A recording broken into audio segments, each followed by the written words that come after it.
This is a Lamtto RC 15 motorcycle smart screen, IP67 rated, and it's a touch screen. So that's the box sleeve. Let's get rid of that. That's the actual screen itself. So it comes with the touch screen. You get two cables. One is the power supply, and one is this remote control that you can attach to the handlebars. However, on a Blackbird, with it being a yoke on the top, there's no way fitting this, so I'm not bothered to connect it at all. The only thing this gives you is the ability to power the screen on and off, which is one thing I probably will miss, and also to accept calls through your intercom or your helmet headset if you've got one fitted. Now I can do that with my center headset anyway, so I don't really need this. This is the only thing I'm going to miss is the powering on and off. Now, if I find that I do need this, what I'm going to do is just connect the cable up and hide it somewhere in the fairing, because there's no way of attaching it to the handlebars. So you get two cables. One is for the remote control and one is for the power supply. Let's see if you can get them so you can see those. So two cables are hardwired into the back. There's no connection at the back of this. I've hidden them under the tank, and then they run down the side of the fairing. The remote control and stops just underneath the tank, and the power supply runs all the way through under the seat. And I've got it switched live on the rear tail light. So at the minute I've got the ignition on and I've got my lights turned off, so the screen's not coming on. It's mounted. It comes with this plastic mount. It's not too bad, bit cheap and nasty, but it would do the job. But again, it won't fit on the Blackbird. What I already had in place is a quad lock, which is just there. So what I've done is I've taken the piece off this original mount here. Let's see if I can get around the back. You can see there. So it screws in with an Allen bolt, and that's the original piece just there that I've taken off. And what I've done is I've attached it to the quad lock. I've taken a piece of the quad lock off. I don't know if you can see that very well. On this original mount there, you've got about 8mm. And when I took the quad lock apart, that's round about probably 15mm. So I've had to add a shim in there to make that work. So it's a quad lock stem mount, which I've just modified slightly to fit this on, because there's no way that this was going to work. So I've got rid of that.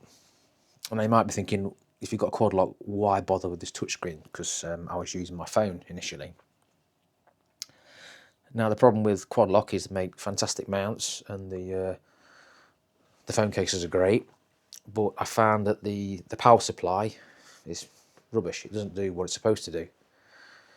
When I plug the quad lock in, using it's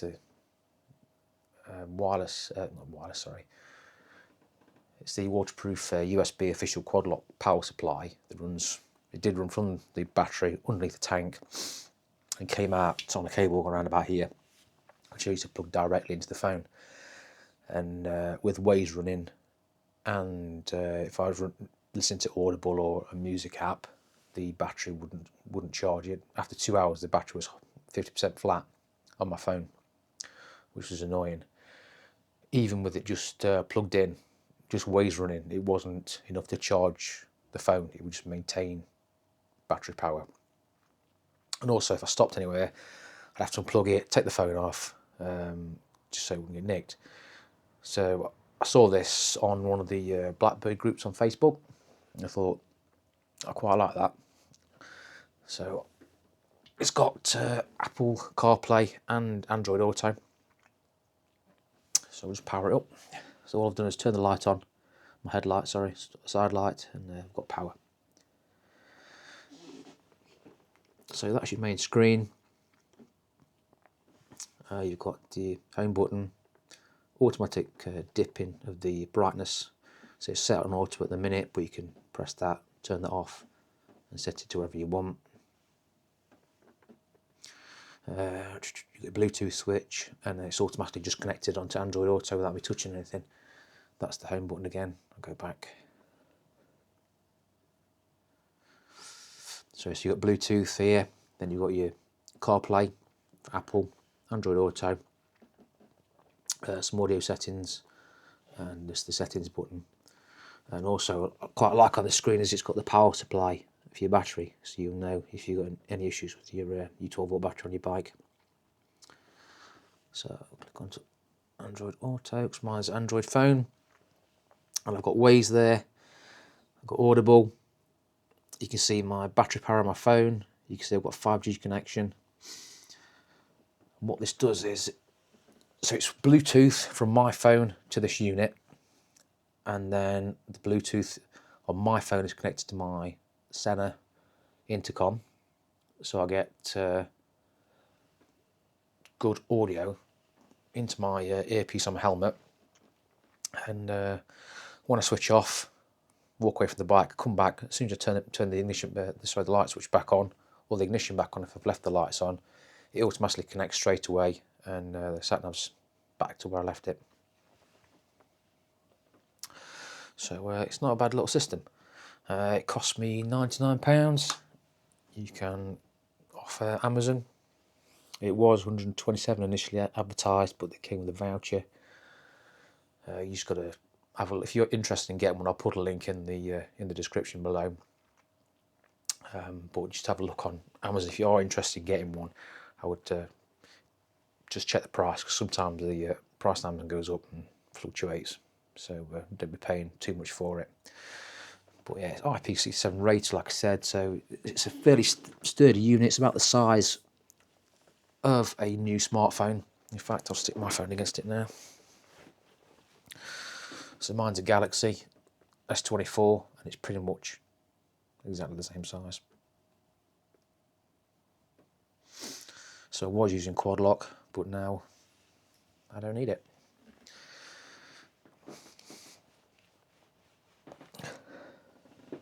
So, back to the road test.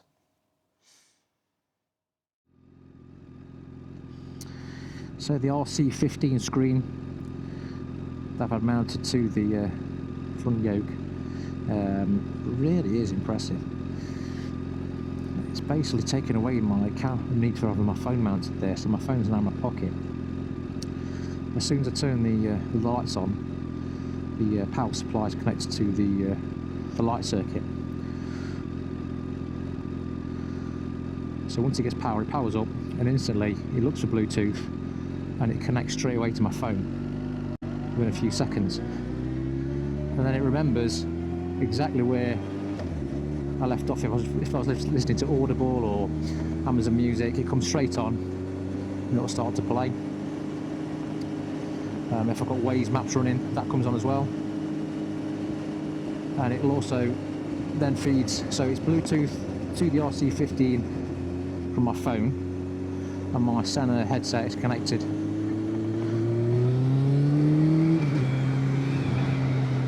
Satnav headset's connected to the phone as well, so I now get Waze into my helmet, but my phone's not running full Satnav mode. It's just sat in my pocket, screen off, so it's conserving battery. Because before, when running Satnav music with the quad lock system, it was just absolutely killing the battery.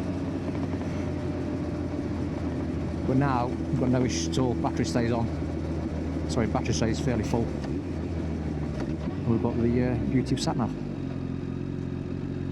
And I don't have to keep taking the screen off the bike. It's permanently mounted there now. So when I go for fuel, I'm not going to take my phone off, mess around, plug it in and out. It's always there. Yeah, it possibly is something that feeds my look out. They always left the phone and try and pull it off, and I'm sure they probably would rag it off if they wanted to, but it's hardwired. It cost me £100, so I wanted to leave it on there, take the risk. I don't tend to leave the bike in dodgy places anyway, so should be okay with that. But yeah, screen's brilliant. It's nice and bright. It's auto dimming. You can either set it to manual dim or auto. I've just got it set to auto. Works pretty well.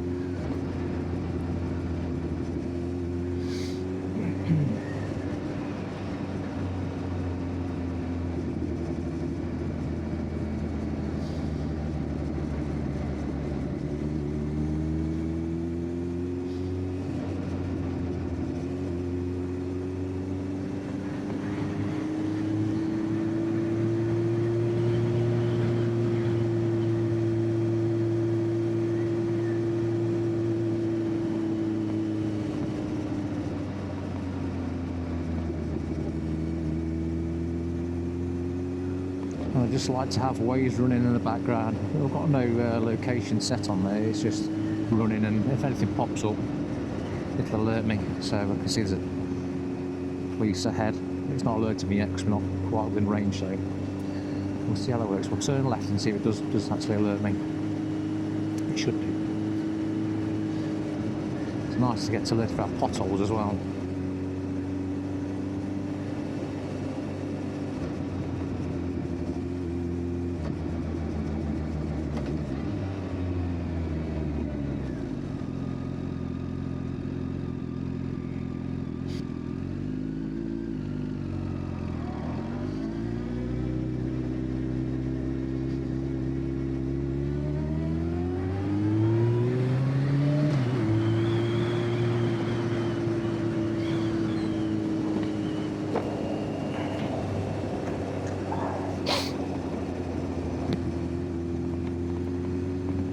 Didn't get a notification for that copper. Wonder if I got the settings right. I'll have to have a look later.